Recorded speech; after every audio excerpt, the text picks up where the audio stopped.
evening, everybody. Thank you for coming. It's been raining, but so kind of you that you all could come. And I'm sorry I've got late because of the rains.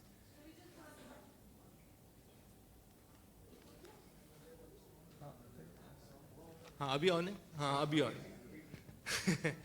Thank you, thank you. Good evening, everybody. Thank you for coming. It's been a rainy day. I got late, so I'm very sorry. And I had to pick up Mr. Vanjara Saab, and he would also like to speak and address this meet. We are all gathered here today. I am here today to announce that I have severed all ties with my family, and I don't want anything to do with them. I don't have anything to do with them. They have been torturing me for years, and I was taking what was just coming to me. As you all know, everyone knows that a court battle was fought, which I won in the year 2008, 16th Feb, to be precise. And well, life has been a hell since 2005, because that was the time when Amir, my brother, forcefully caught me and kept me under house arrest and gave me forced medications. So all that I have been through. Well, I will at Cozy Nursing Clinic, yeah, he was caught. I was caught and put over there for 19 days. उससे पहले जो मेरे साथ हुआ था, मेरा जो family ने गलत मेडिकेशन दिया, मुझे टॉर्चर किया, कोजी नर्सिंग होम में बंद किया, डॉक्टर हरीश शेट्टी ने वहाँ मुझे एग्जामिन किया, और उनका पहला लाइन था डॉक्टर हरीश शेट्टी का कि इसकी गुर्मी निकालनी है. Now गुर्मी is a Marathi slang, and that means कि doctor Harish Shetty wanted to remove my pride, remove my ego, and मुझे शौक हुआ कि कोई डॉक्टर ऐसा बोल सकता है. And from then on I knew कि ये मेरे साथ बहुत गलत होने वाला है. और मेरी बहन निखत हेगड़े, संतोष हेगड़े और मेरे अंकल इम्तियाज़, वो उस वक्त वहाँ डॉक्टर के सामने थे, लेकिन उन्होंने कुछ कहा नहीं. डॉक्टर को कि आप ऐसे कैसे बात कर सकते हो. और फर्स्ट ऑफ ऑल आमिर ने भी आके मुझे गलत तरीके से पकड़ा, और पुलिस के साथ आए थे आमिर 2005 में मेरे घर पे, जो उनका ही घर है असल में, बेला विस्टा में. और उन्होंने मुझे धमकी दी कि अगर तुम नहीं चलोगे साइकेट्रिस्ट के पास तो तुमको दूसरे रूम में डॉक्टर है, वो तुम्हें इंजेक्शन देगा, तुम्हें अनकॉन्शियस करेगा और तुमको ज़बरदस्ती लेके जाया जाएगा मेंटल इवैल्यूएशन कराने के लिए. तो मैं तो शॉक में भी था, और मैंने आमिर को उस वक्त बोला कि ये सब करने की क्या ज़रूरत थी. अगर तुमको मेंटल इवैल्यूएशन करना ही था तो मुझे ऐसे ही बोल देते, मैं तो तैयार था. और मैं उस वक्त उनके साथ चला गया कोजी नर्सिंग होम में. वहाँ उन्होंने मेरा फ़ोन भी ले लिया, मेरे अंकल इम्तियाज़ ने मेरा फ़ोन ले लिया, और मैं बिल्कुल लाचार था, हेल्पलेस था, और उनके मर्सी पे था, आमिर खान और फैमिली के.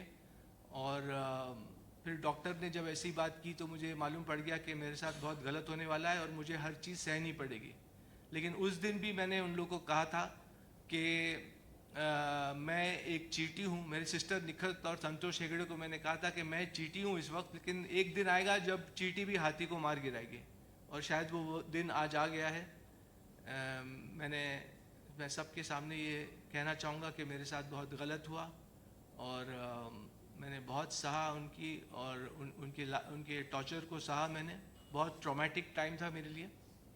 तो ये 2005 में मुझे पहले कोजी नर्सिंग होम में बंद किया गया, ज़बरदस्ती दवाएं दी की गलत सलत, और फिर 19 दिन के बाद मुझे आमिर के घर पे कैद कर दिया गया, जहाँ रूम के बाहर बॉडीगार्ड्स रहते थे, और मुझे ज़बरदस्ती दवाएं दी जाती थी. और जब मैंने कोजी नर्सिंग होम में भी कहा था कि मुझे दवाइयाँ की ज़रूरत नहीं है, तब भी मुझे फोर्सफुल मेडिकेशन दिया. एक ड्रग का नाम है सेरेनेस, जो उसका टेस्ट भी नहीं आता है, और वो कलरलेस भी रहती है, वाटर के कलर की रहती है. तो वो बॉडीगार्ड सब लोग मुझे वो दवाई देते थे पानी में इंजेक्शन के थ्रू, बॉटल में डालते थे, और मुझे पानी और खाना तो खाना ही था ज़िंदा रहने के लिए. तो जब मुझे एहसास हुआ कि मैं 20-20 घंटे सो रहा हूँ, तो मैंने मेरी सिस्टर को बुला के कहा कि मुझे पता है कि तुम लोग मुझे दवाइयाँ दे रहे हो चुपचाप, तो मैं ये ओवरडोज हो सकता है, and I can lose my life, मैं अपनी जान खो सकता हूँ. तब मैंने डॉक्टर से रिक्वेस्ट किया और निखत को रिक्वेस्ट किया कि मैं जो आप लोग दवा मुझे फोर्सफुली दे रहे हो मैं उसको लेने के लिए तैयार हूँ, क्योंकि मैं नहीं चाहता था कि मुझे ओवरडोज हो जिससे मेरी जान को ख़तरा था। तो ये सब टॉर्चर हुआ। फिर आमिर के घर पे मुझे 1 साल बंद किया गया ज़बरदस्ती, और दवाएं तभी भी चालू थी। तो फिर मेरा वज़न भी बढ़ते जा रहा था, 103 किलो हो गया था मैं। और फिर 1 साल के बाद मैंने आमिर को कहा कि आप लोग ने कहा था कि 1 साल के लिए आप लोग ने कहा था कि आप लोग मुझे कैद करेंगे। तो अब 1 साल हो गया है, 2006 का वक्त था वो। और मैंने बोला कि मुझे फिर से जो आपका दूसरा घर है जहाँ मैं रहता था, जहाँ आप लोग ने मुझे फोर्सफुली पिकअप किया था बेला विस्टा में, वहाँ भेजा जाए। तो आमिर ने मुझे अलाउ किया कि मैं वहाँ जा सकता हूँ। उन्होंने कहा, क्योंकि 1 साल में मैंने कुछ ऐसी उनको मौका ही नहीं दिया था कुछ मेरे अगेंस्ट कहने का करने का। तो 1 साल के बाद मुझे घर जाने दिया वापस। और फिर 2007 में फिर सब ठीक चल रहा था। मैं कुछ गोट फार्म स्टार्ट करने की कोशिश कर रहा था, और उसके यहाँ अहमदनगर में एक मैंने ज़मीन भी देखी थी, और वहाँ गोट फार्म स्टार्ट करने की मैं कोशिश कर रहा था, और कुछ लोगों को मिल रहा था उसके लिए। तो वो सब काम चल रहा था। सडनली आमिर ने मुझे 2007 में बुला के दोपहर को, डॉक्टर हरी शेट्टी और आमिर ने कहा कि तुमको कल जाना है, अपनी सिग्नेटरी राइट्स देना है। अब सिग्नेटरी राइट्स वो होता है कि आपका पूरा हक एक इंसान का छीन लिया जाता है, और आपको कोई पावर नहीं रहता है साइन करने का, और आपका अस्तित्व बिल्कुल शून्य हो जाता है, ज़ीरो। मतलब आप एक आदमी हैं, आप जी रहे हैं, लेकिन आप कुछ कामकाज नहीं कर सकते, कोई चेक साइन नहीं कर सकते, कोई अग्रीमेंट साइन नहीं कर सकते। तो मुझे जब ये पता चला, मैं उनको तो हाँ हाँ बोल रहा था कि मैं जाऊंगा, और डॉक्टर और जज के सामने बोलूँगा कि I M incapable of taking my decisions. Aamir ने कहा था ऐसे बोलना है तुमको जाके जज के सामने कि मैं अपने फैसले खुद ले नहीं सकता और मुझे एक गार्डियन की ज़रूरत है। तो उस वक्त तो मैं हाँ हाँ बोल रहा था उनको कि हरी शेट्टी को और आमिर को कि हाँ मैं जाऊंगा और सब करूंगा।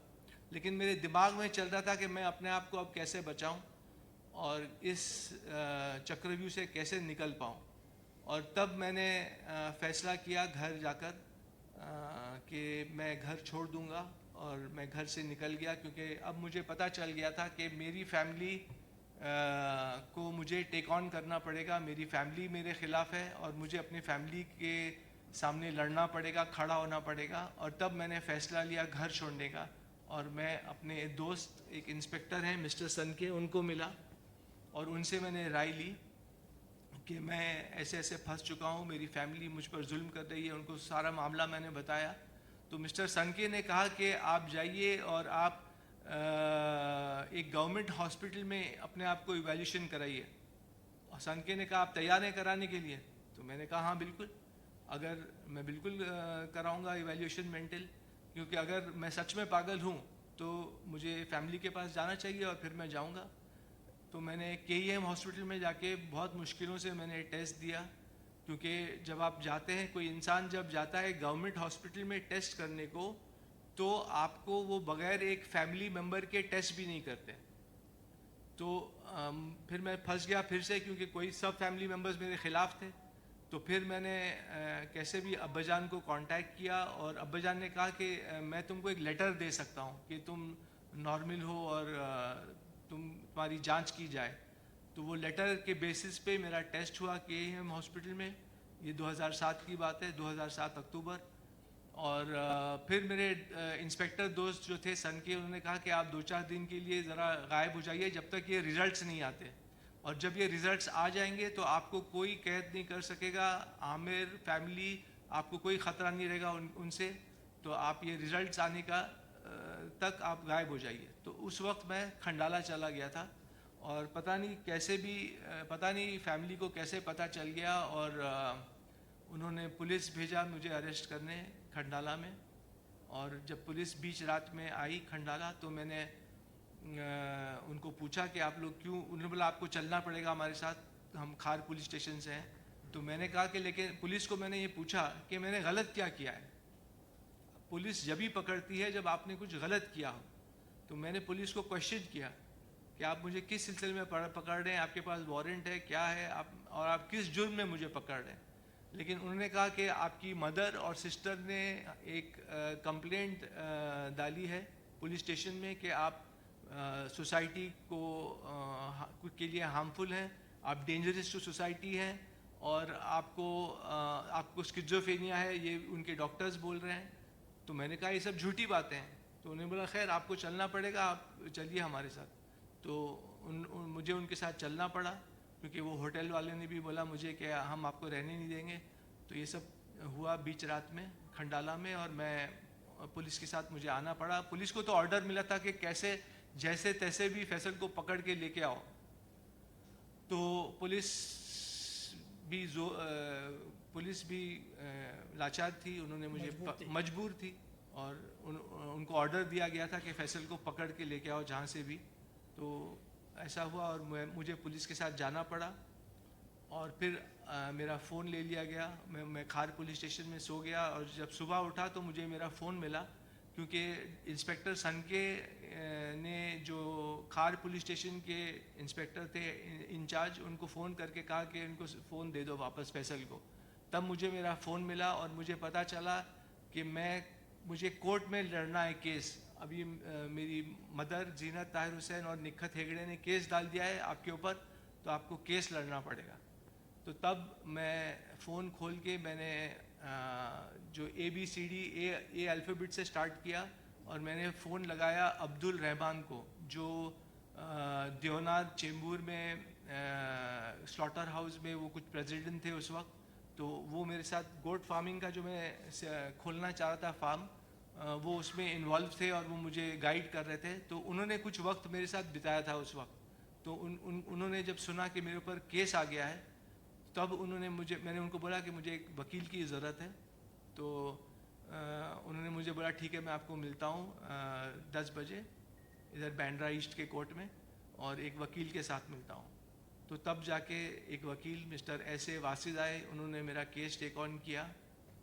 और फिर जब मैं कोर्ट में गया, उस वक्त पेश हुआ, तो मुझे पता चला कि I need some person to stand a guarantee for me. तो खैर कैसे तैसे भी करके मैंने एक इंसान आए जो मेरे लिए खड़े हुए गारंटर। और तब तब वकील साहब ने जज साहब ने मुझे भेजा जे हॉस्पिटल में फिर से टेस्ट करने। वो तो बोलते थे कि तुम्हारी फैमिली तो बोल रही है कि तुम स्किज़ोफ्रेनिया हो, लेकिन जज साहब ने बोला हम भी कोर्ट भी देखना चाहेगा ना कि तुम पागल हो कि नहीं। तो मेरा जे हॉस्पिटल में मुझे फिर से 20 दिन के लिए रखा गया, लगभग 20 दिन।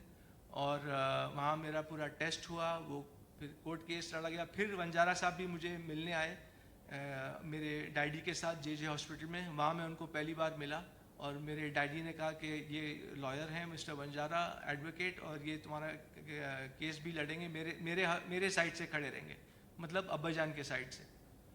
और तब कस्टडी बैटल शुरू हुई।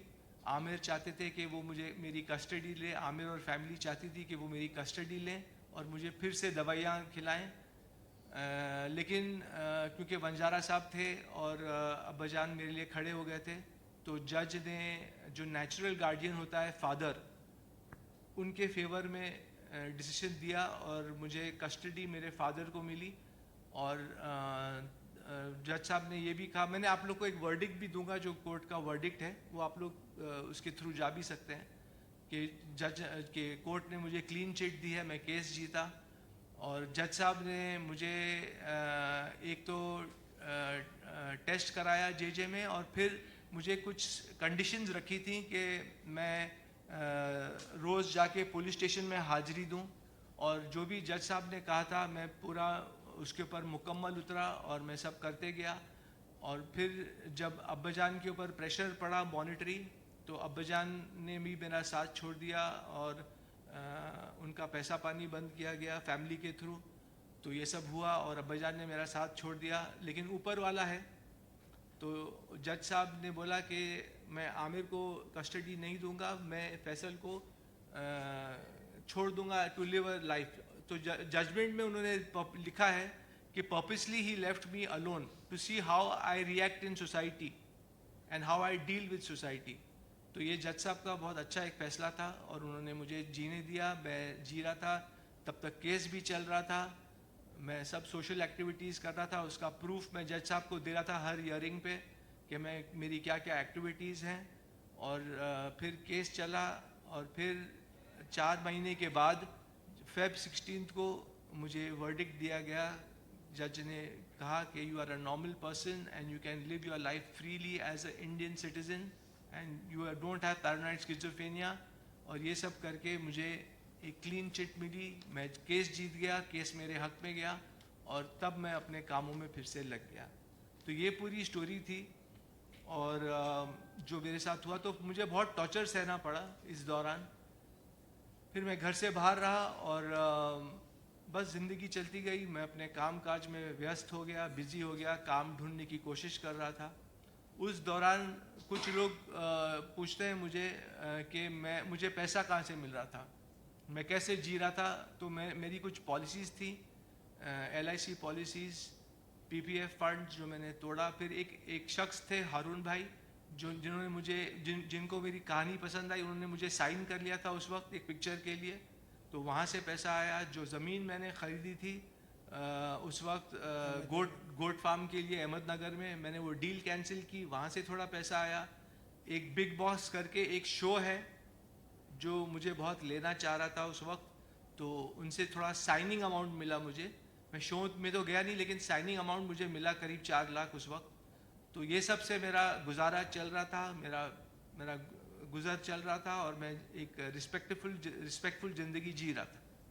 तो ये सब मामले चले और फिर ज़िंदगी चलती गई। और फिर मैंने आमिर को एक बार जाके बोला कुछ सालों के बाद, 2-3 सालों के बाद, कि मुझे कोई काम नहीं दे रहा है क्योंकि सब लोग समझ रहे हैं मैं पागल हूँ। तो एक नॉर्मल इंसान को काम मिलना कितना मुश्किल होता है ये तो आप लोग जानते ही होंगे। तो एक पागल इंसान को कौन काम देगा। तो आमिर ने मुझे बोला ठीक है। मैंने बोला अभी तुमको मुझे रखना पड़ेगा। तो उन्होंने मुझे स्क्रिप्ट डॉक्टर की नौकरी दी 30,000 महीने पे और मैं अपना काम कर रहा था और चला रहा था अपने रोज़मर्रा की ज़िंदगी। तो इस हिसाब से ज़िंदगी चलती गई। लेकिन आज तक भी दुनिया को कुछ डाउट है कि मैं शायद एक नॉर्मल इंसान नहीं हूँ। मुझे आज तक वो झेलना पड़ता है वो समाज के सामने और मुझे काम मिलना मुश्किल हो जाता है। हालांकि मैंने आगे चलकर एक फ़िल्म भी की, चिनार दास्तान-ए इश्क, जिसमें मैं लीड रोल था। वो 2015 में रिलीज़ हुई। और मैं कहानियों पर काम कर रहा था, मैं लिख रहा था। फिर बाद में एक पिक्चर मेरे और बनी, डेंजर अहेड करके, जिसके डायरेक्टर थे फैसल सैफ। लेकिन वो गुजर गए और पिक्चर अभी तक रिलीज़ नहीं हो पाई। तो फैसल सैफ ने वो पिक्चर, मैंने शूटिंग कंप्लीट कर दी है वो पिक्चर की, उसका पोस्ट प्रोडक्शन थोड़ा बाकी है, लेकिन वो पिक्चर भी रेडी है। इस बीच में मैंने सोचा कि दुनिया जो भी सोचती है मेरे बारे में कि मैं मेंटल इंसान हूँ, मैं पागल इंसान हूँ, कोई बात नहीं, मैं अपने काम से प्रूव कर दूंगा कि मैं क्या हूँ। तो इस बीच में मुझे मौका मिला और मैंने फैक्ट्री पिक्चर डायरेक्ट की, उसमें एक्ट भी किया और उसमें गाना भी गाया, उसमें राइटिंग में भी इन्वॉल्व था। प्रोड्यूसर्स भी नए थे वो प्रोजेक्ट के, फैक्ट्री पिक्चर के। तो मैं प्रोडक्शन के भी डिसीजंस लेता था। तो पूरा भार फैक्ट्री का मेरे ऊपर आ गया था। मैंने एक पिक्चर बना दी फैक्ट्री, उसको रिलीज़ भी कर दी ऊपर वाले की मर्ज़ी से। और यही मैंने चाहा कि दुनिया ये देखे कि अगर मैं वाकई एक पागल इंसान हूँ तो मैं एक पिक्चर कैसे बना सकता हूँ इतना मेहनत करके, उसमें एक्ट भी करके, डायरेक्ट भी करके। उसमें प्रेशर बहुत था मुझे क्योंकि मैं दोनों काम संभाल रहा था। लेकिन मैंने कहा कि चलिए मैं अपने काम से ही प्रूव करूंगा कि मैं पागल हूं या नहीं हूं। तो ये सब काम चलता गया। और अब जब एक इंटरव्यू आया, तो ये तो 2021 की बात थी, वो पिक्चर भी रिलीज हो गई फैक्ट्री। अब मैंने कुछ प्रोजेक्ट्स लिखे थे लॉकडाउन में जो मैं स्टार्ट करना चाह रहा था। तो मैंने एक इंटरव्यू दिया पिंक विला में और वो इंटरव्यू के बाद फैमिली वाले नाराज़ हो गए मुझसे। और मैंने इंटरव्यू को इसलिए नहीं रोका, मेरे सवाल पूछने से जो मेरे फैमिली के बारे में पूछ रहे थे, क्योंकि मुझे सच को बाहर लाना था। और मैं एक सच्चा इंसान हूँ, तो जो भी हुआ, क्योंकि मैं क्यों छुपाऊँ? अगर सामने वाला जर्नलिस्ट मुझसे सवाल पूछ रहा है तो मैं जवाब दूंगा। मैं क्यों बोलूँ कि नहीं, मैं इस सवाल का जवाब देना नहीं चाहता? तो अगर मैं ऐसे बोलूँगा मतलब मैं कुछ छुपा रहा हूँ, और मैं ये नहीं चाहता कि मैं कुछ छुपाऊं और लोगों से लोगों को रूबरू ना करूं मेरे साथ क्या हुआ है। तो जो सवाल पिंक विला के एंकर अविनाश ने मुझसे पूछा, तो मैंने उसका सही सही जवाब दिया, सच्चा जवाब दिया। वो फैमिली वाले को अच्छा नहीं लगा, वो लोग नाराज़ हो गए और उन्होंने मुझे तोहमत लगाई कि मैं मिसलीड कर रहा हूँ मीडिया को, पब्लिक को, और उन्होंने और भी मुझ पे इल्ज़ाम डाले। सारे फैमिली वाले मेंबर्स ने साइन किया वो लेटर बोलिए या इंटीमेशन बोलिए, प्रेस को जो उन्होंने दिया था कुछ दिनों पहले। तो मैंने फिर उसका जवाब ये दिया कि मैं फैमिली से अलग हो रहा हूँ, और मैं ऐसी फैमिली में चाहता नहीं जो मुझे नुकसान पहुँचा रही है, जो मुझे हार्म कर रही है और मुझे बार बार रोक रही है आगे बढ़ने से। तो इससे बेहतर मैंने ये समझा कि मैं फैमिली से ही अलग हो जाऊं और दूर हो जाऊं। तो इसलिए मैंने पब्लिक नोटिस जारी की न्यूज़पेपर्स में, जिसमें ये कहा है कि मैं अपने फैमिली से दूर हो रहा हूं, अलग हो रहा हूं, और मैं अपना फ्रीडम फ्री ज़िंदगी बग़ैर किसी प्रेशर के मैं जीना चाह रहा हूं। तो ये पूरा हुआ है, और इसलिए मैं अपना हक, अपना पहलू सामने रख रहा हूँ आप लोग के सामने, मीडिया के सामने, ताकि दुनिया को पता चले कि मेरे साथ क्या क्या हुआ, क्या क्या गलत हुआ। तो that is all I would like to say. आप लोग पूछेंगे कि फैमिली ऐसे ही क्यों टॉर्चर करने लग गई। तो जो मेन मुद्दा था, मेरा एक डाइवोर्स हो चुका था। मेरा एक शादी हुई थी 2002 में एक लड़की के साथ, और 2002 जनवरी में मैं उनको मिला था, वो लड़की को। फिर अगस्त में मेरी शादी हुई, और दिसंबर 2002 में मेरा डिवोर्स हो गया। तो तब से मेरा फैमिली प्रेशर डाल रहा था मुझ पर कि मैं मेरी आंटी से शादी करूं, फैमिली में मेरी मदर की फर्स्ट कज़न, और मैं ये बिल्कुल नहीं चाह रहा था। तो उन लोग ने उस वक्त से मुझ पर प्रेशर डालना शुरू किया, और वो प्रेशर डाल के उस वक्त से उन्होंने मुझे प्रेशर डालना शुरू किया कि शादी कर लो, शादी कर लो, शादी कर लो। और मैं अपने काम में लगा था, और मैं बिल्कुल इंटरेस्टेड नहीं था शादी करने में। तो उसको लेके फैमिली के साथ मेरे काफ़ी बहस उज्जत होती थी, अनबन होती थी। तो इसलिए मैं फैमिली से दूर रहने लगा था, क्योंकि अगर मैं वहाँ बैठता तो लड़ाई झगड़ा होता, और मुझे लड़ाई झगड़ा बिल्कुल पसंद नहीं है। तो इस मुद्दे को लेकर मैं फैमिली से दूर भी जाने लगा था। और तब उन लोगों ने ये कहा कि ये पागल हो गया है, क्योंकि मैं फैमिली को नहीं मिल रहा था। मैं पूरी दुनिया में उठ रहा था, बैठ रहा था, लोगों को मिल रहा था, सिर्फ फैमिली से अलग था। तो फैमिली को ये गुस्सा आ गया कि, और मदर को गुस्सा आ गया कि वो मैं मेरी आंटी से मैं शादी नहीं कर रहा हूँ। तो ये भी एक बहुत बड़ा मुद्दा था, ये सब शुरुआत होने की। Now I think I have covered everything. We are open for Q&A। अब ये जो सवाल पूछेंगे।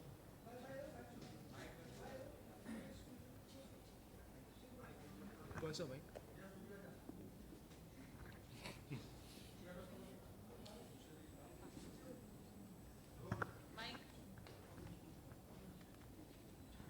फैसल जी, आप लोगों ने साथ में काम किया था, आपने और आमिर ने जी। उस वक्त तक क्या सब सही था, और क्या उसके बाद से चीज़ें गड़बड़ होने लगी? क्या आपने रियल रीज़न पूछा कि यही रीज़न जो आपने बताया यही था, कि इसके अलावा भी नहीं, इसके अलावा भी रीज़न हो सकता है कि आमिर ने, जब मेरी पहली पिक्चर मधोश बन रही थी 1992 में शूटिंग शुरू हुई थी, अब्बाजान ने वो प्रोड्यूस किया था मेरे लिए, डैडी ने। तो आमिर ने उस वक्त भी मेरी पिक्चर की कहानी नहीं सुनी थी जब हम लोगों ने शुरू किया था। तो पता नहीं, कुछ लोग बोल रहे हैं कि मीडिया में कि आमिर की जेलसी उस वक्त से थी तुम्हारे साथ। तो शायद वो जेलसी बढ़ते बढ़ते उसका ये रूप हो गया कि मेला के बाद जब मेला रिलीज़ हुई तो मतलब मेरा काम थोड़ा ज़्यादा अच्छा लगा लोगों को। तो ये लोग मुझे कहते हैं आज तक कि तुमने बेस्ट काम कर दिया मेला मूवी में। तो शायद आमिर को और भी जेलसी बढ़ गई होगी, क्योंकि मेला के परफॉर्मेंस के बाद ही आमिर ने मुझे बोला कि फैसल तुम्हें एक्टिंग नहीं आती, तुमको एक्टिंग छोड़ देनी चाहिए। तो he was not encouraging at that time. तो maybe what I've heard that he was jealous and he was कुछ sibling rivalry रही होगी जिसकी वजह से उन्होंने ये कदम उठाया, and could be possible, yes. Next. Sir आपने पब्लिक नोटिस में लिखा है कि I don't accept any monthly allowance from army या आफ्टर, पर अभी जब आपने प्रेस कॉन्फ्रेंस के दौरान बोला तो आपने इस बात का कोई जिक्र नहीं किया कि आपको कोई मेंटेनेंस या अलाउंस उनकी तरफ से मंथली मिलता है। जी जी जी, ये अच्छा सवाल आपने पूछा। नहीं, मुझे एक मेंटेनेंस मिलता था जब मैं घर वापस लौटा, तो पहले तो मुझे 30,000 पगार मिलती थी, जो मैं स्क्रिप्ट डॉक्टर था मैं, तो तब मिलती थी। फिर आमिर ने एक दिन मुझे बुला के बोला कि फैसल मैं तुमको नौकरी से निकाल रहा हूँ, तो no need to come to the office. तो maybe he felt I was not working hard enough और वॉट एवर, तो शायद उन्होंने वो कदम उठाया। तो अब मेरे पास पैसा कहाँ से आए, क्योंकि दुनिया तो अभी तक मुझे पागल समझती है, तो कौन काम देगा। तो फिर मैंने आमिर से बहस उज्जत की एक दिन, और मैंने बोला कि you have to give me a monthly sustenance till I don't stand on my 2 feet, because तुम्हारी वजह से मैं पागल करार किया गया हूँ। तो उन्होंने अग्री किया और उन्होंने बोला कि ठीक है, मैं एक मंथली तुमको अलाउंस दूंगा। तो वो अलाउंस तय हुआ, तो मुझे मिलता था। तो अब जब मैंने घर छोड़ दिया, जब मैंने पब्लिक नोटिस जाहिर की, तो मैंने ये फैसला लिया है कि ना मैं उनके घर में रहूँगा और ना मैं उनसे मंथली मनी लूँगा। जो है ऊपर वाला देगा। मैं मेहनत करूँगा, मैं अपना जो भी मैंने सीखा है फिल्म लाइन में, मैं एक पिक्चर डायरेक्ट भी कर चुका हूँ, तो मैं डायरेक्शन की तरफ जा रहा हूँ, और मैंने एक नए प्रोजेक्ट पे भी काम की है। कुछ एक्टर्स को भी हम लोग ने सुनाए हैं कहानी, जो अभी मतलब 14 एक्टर्स हमारे लिए राज़ी भी हो गए हैं। तो मैं अपना खुद मेहनत करूँगा, और अगर ऊपर वाला चाहेगा तो मैं पिक्चर भी डायरेक्ट करूँगा और एक्टिंग भी कर सकता हूँ। कुछ रोल्स ऑफर होंगे तो I am open to everything. एक और पॉइंट, तो अभी मैं पैसा नहीं लूँगा आमिर से, ना उनके घर में रहूँगा। एक और पॉइंट था कि आपने कहा कि मुझे बिग बॉस का साइनिंग अमाउंट मिला था, जी। एंड वी ऑल नो कि Aamir and Salman are both in good terms, तो क्या वजह थी कि साइनिंग अमाउंट मिलने के बाद भी आप बिग बॉस हाउस में थे? हाँ, तो उस वक्त भी बिग बॉस का जो मुझे मिला था साइनिंग अमाउंट, सडनली मुझे निकाल दिया गया वहाँ से। तो मुझे पता चला कि आमिर ने कुछ स्ट्रिंग्स पुल किए, और उनकी वजह से ही मुझे निकाला गया। जब उनको पता चला कि मैं बिग बॉस में जाऊंगा उस वक्त, और मैं सब दुनिया के सामने अपना जो भी पेश करूंगा, जो आज मैं पेश कर रहा हूँ, तो वो डर गए और उन्होंने मुझे बिग बॉस से निकाल दिया। तो only he could have used his pull and power to remove me from Bigg Boss, वरना मैं वो शो भी करता। और कुछ मेरा सवाल आपसे, जिस तरह से फॉल्स एलिगेशन और चार्जेस लगाए गए हैं फैसल पर, पुलिस फैमिली, और अनसाउंड माइंड डिक्लेयर किया है उनको, बट कोर्ट के वर्डिक्ट ने उनको फ्री और फिट एंड फाइन कर दिया है। बट अगर आगे जाकर ये अगर केस फाइल करते हैं अपनी फैमिली के अगेंस्ट, तो what will be the punishment to this family?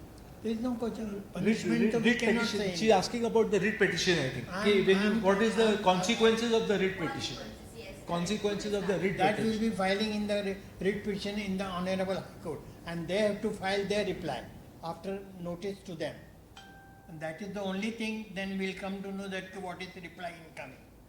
So was their real intention? What was their real intention? You will come to know when they file the reply. But उससे कुछ consequence नहीं होंगे ना, उससे मतलब वो jail well नहीं जा सकते ये लोग। Face नहीं करेंगे consequences, if नहीं। family जिस तरह Just to get my Only freedom. thing that we'll get the order from the High Court or in the writ petition that henceforth they should not, Mr. Interfere. Amir, Santosh Hegde, Nikat and other people should not interfere in the life of Mr. वो एक Faisal. Legal, देखिए जैसे मैंने एक public notice जाहिर किया, तो ये लीगल नहीं था, ये मेरी तरफ से एक नोटिस जाहिर किया गया था।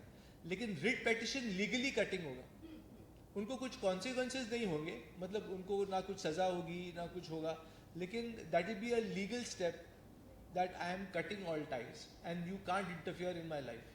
And from the higher court we'll get the order after public notice.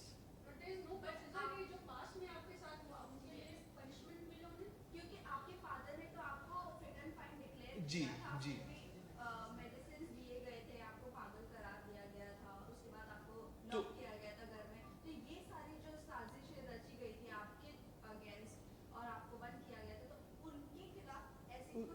उसके लिए कुछ सज़ा मिल सकती हो? नहीं, रिट पिटीशन में सजा का नहीं, बट हमने Only वो thing- हमने जो केस लड़ा था, वो जो हम लोग ने पहले जो 2007 और 8 में केस लड़ा था, वो उसमें हम लोग ने कुछ फाइल नहीं किया कि हमको कुछ कॉम्पेंसेशन चाहिए या उनको उनको उनको कुछ उनके खिलाफ हमने किया नहीं था.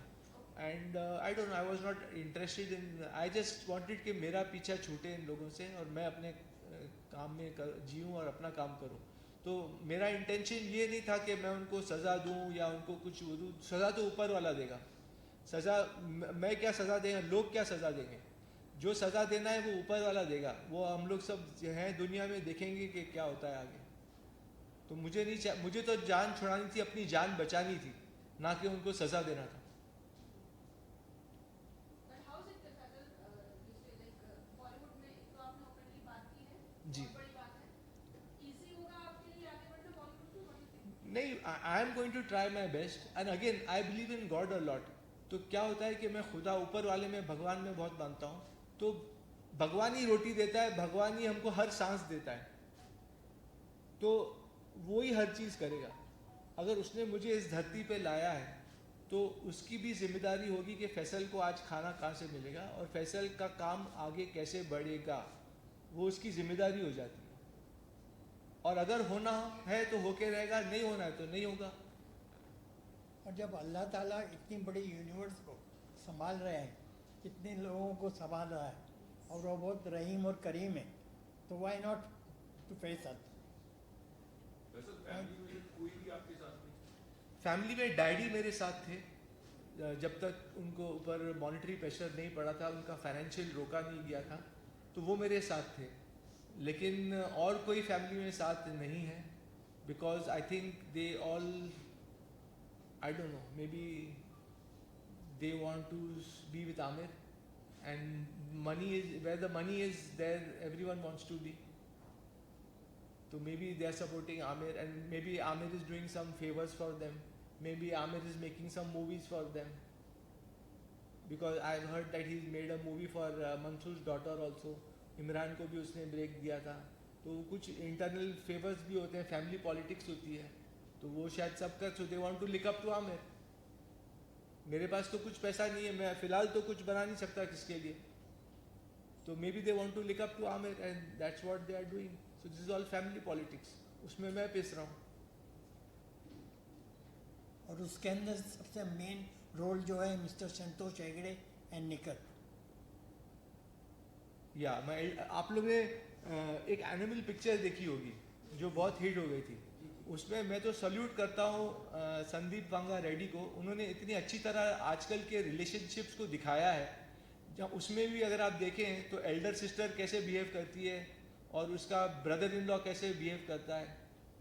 तो very good, I salute Sandeep Vanga Reddy for the film Animal. I could relate to the film so much कि ऐसे हो रहा है मेरे साथ भी, कि मेरी बड़ी सिस्टर और उसके मेरा ब्रदर इन लॉ कैसे बिहेव कर रहे हैं मेरे साथ. तो बहुत अच्छी तरह से पेश किया संदीप वांगा रेड्डी ने एनिमल पिक्चर को. मैंने 2-3 बार देखा वो पिक्चर जाके.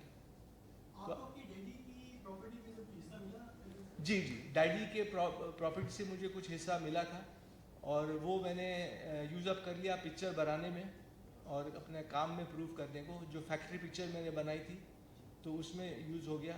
और कुछ मैंने रखा भी है, थोड़ा कुछ पीपीएफ बनाया था वापस, तो कुछ वहाँ भी इन्वेस्ट हुआ है, थोड़ा पैसा. सर पूछना था, अगर कल होकर के आमिर जी बोले जो हुआ भूल जा, हमेशा काम करते हैं. जी जी, एक सेकेंड सर. अगर आमिर सर कल जिसे प्रेस कॉन्फ्रेंस आपने किए, कल उन्होंने बोला कि जो हुआ उसे भूल जा, नई जिंदगी की शुरुआत करते मिल करके, तो क्या आपके साथ में काम कर रहेंगे, साथ में डिपेंड्स कि वो किस तरीके से माफ़ी मांगते हैं मुझसे. और फिर मैं तो चाहूँगा कि वो दुनिया के सामने भी आके माफ़ी मांगे. सिर्फ मेरे साथ रूम में बैठ के माफ़ी ना मांगे, यहाँ सामने आके बैठे और बोलें कि दुनिया को बोलें, प्रेस को बोलें कि मैं गलत था. क्योंकि रूम में तो कोई भी माफ़ी मांग देगा, मैं साथ में हो जाऊँगा तो ऐसा लगेगा कि फैसल क्या कर रहा है यार. कभी बोलता है कि हाँ मैं मिलूँगा, कभी बोलता है मैं छोड़ रहा हूँ फैमिली को. आके दुनिया के सामने अगर गलती तुम इकरार करोगे तो ही मैं माफ़ करूँगा, वरना मैं माफ़ नहीं करूँगा. आमिर की आपको कतली और करनी में फर्क नहीं लगता, उनकी इतनी सितारे जमीन जी। जो स्पेशल चाइल्ड को बोलते हैं कि सोसाइटी से मिले, हाँ। वहीं आपको चाहते हैं आप सोसाइटी से दूर हो जाएं।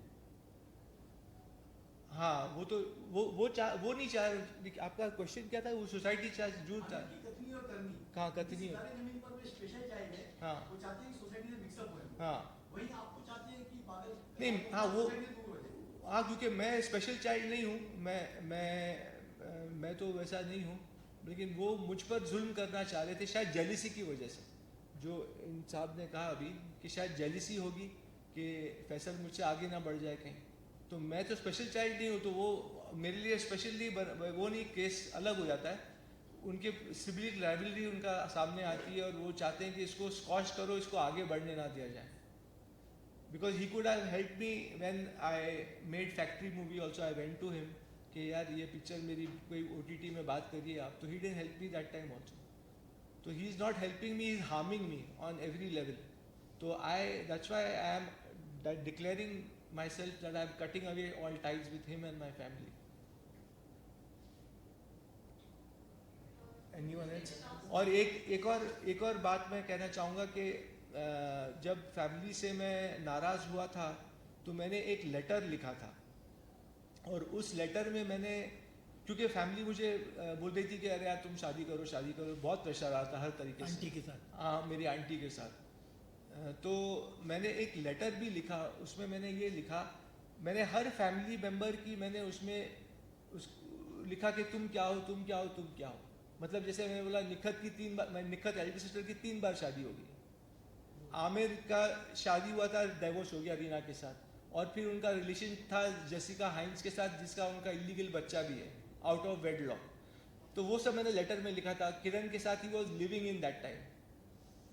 फिर my father had got married twice, फिर my cousin sister had got married twice and divorced and married and divorced and married. तो मैं बोल रहा था यार तुम लोग मुझे क्या सलाह दे रहे हो, मतलब let me live my life how I want ना। तो उस लेटर में मैंने काफ़ी उनको सुना भी दिया, थोड़ा अब्यूजिव लैंग्वेज भी यूज कर दिया क्योंकि मैं गुस्से में था, तो वो भी उनको बुरा लग गया होगा शायद कि ये तो अपना सच्चाई बोल रहा है अपने साथ। जो सच्चाई बहुत कड़वी होती है, तो वो फेस नहीं कर पाए, तो ये सब लेटर में मैंने लिख दिया, तो उन लोग का गुस्सा बढ़ गया, इसलिए लड़ाई झगड़ी बनाया, छोड़ो मिलते ही नहीं।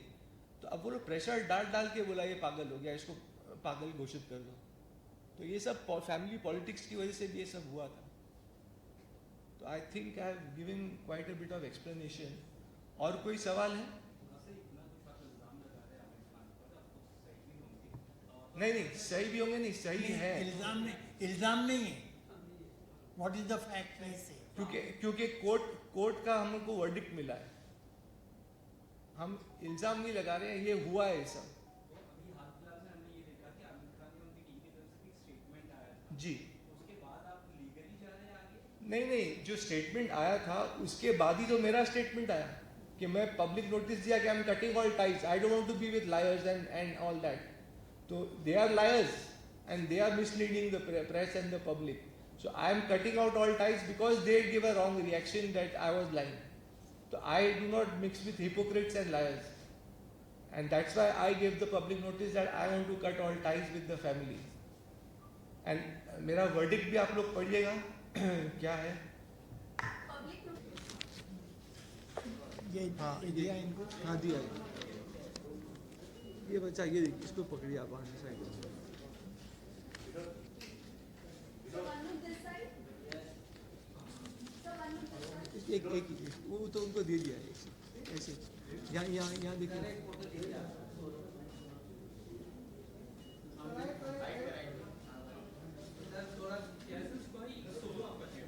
सोलह भी